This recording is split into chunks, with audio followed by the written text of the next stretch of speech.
We're at Rocket Gallery from London, and Stefan Eberstadt is here, who designed a site-specific installation, which seems to be very usable. Would you like to explain what you've done here?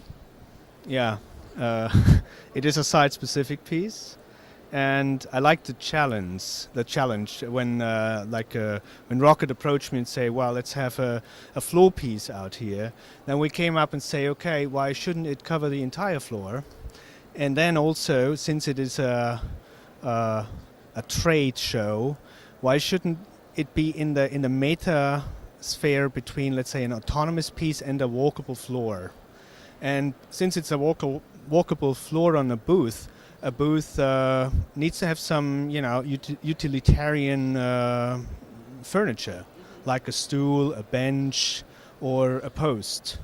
And so Rocket came up and said, well, we want to have a bench, we want to have a post, And so according to their ideas, I was designing the floor. So the floor actually has maybe a kind of a Japanese reference, when you see these tatami mats. And I'm working, my sculpture is very much in a field between, let's say, sculpture and architecture. And therefore, in a way, function comes into. So I like the idea that you quite not can tell, is it art, is it a floor, is it furniture, is it a sculpture? So you're always triggered to find out. So again, it's about perception. And then you find out, well, it can be used. So I designed the floor out of particle board or chipboard, as you would say, which is a very, inexpensive, common material, a material that is used in construction, and also many of our furnitures are made of. So it has also the reference back to our home, to something we see everywhere, and therefore you recognize it.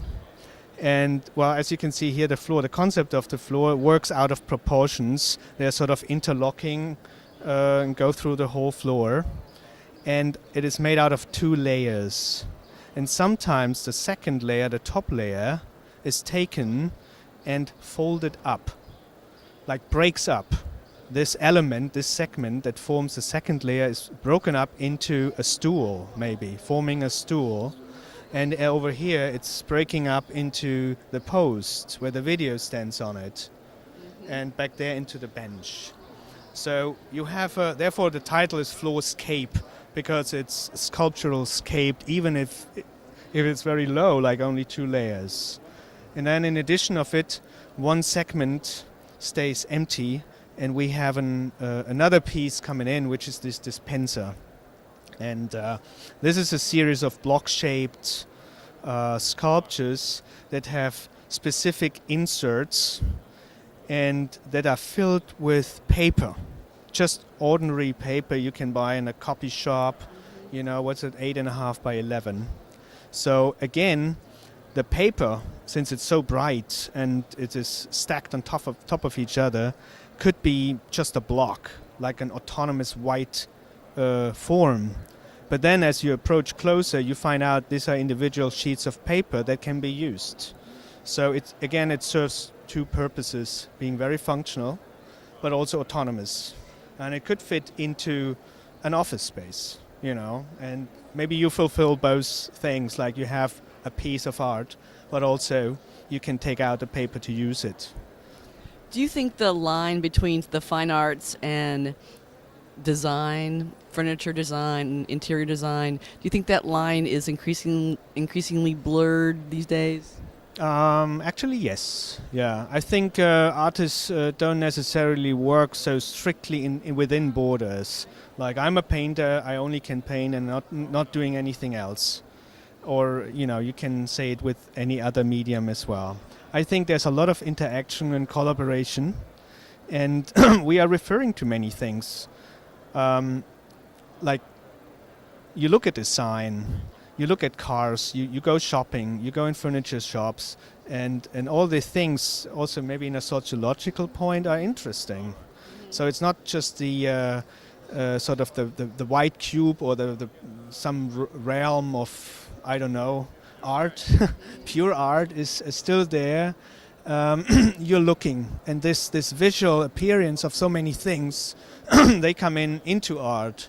And well, you might call it a furniture or a sculpture. It might be usable or autonomous. It's more about how you perceive it, how you deal with it. It still is very conceptual and intellectual, but the crossovers are everywhere. You know, people make booklets, people make go on the web. You know, I mean, why is it not art? I mean, not everything has to happen on the easel. And so I think you meet more and more people that cross over these lines. I think it's just fine. So maybe art and life are becoming closer together once again. Certainly. I think they're working for that since more than a century. But the good thing about it is you never can come up with a final decision or a conclusion, and that challenges all the time. Great. Thank you very much. You've been very generous. Thanks. Do you want to get his Rocket Gallery? One of the. I have to say it again. This is Stefan Eberstadt, an artist from Rocket Gallery, London.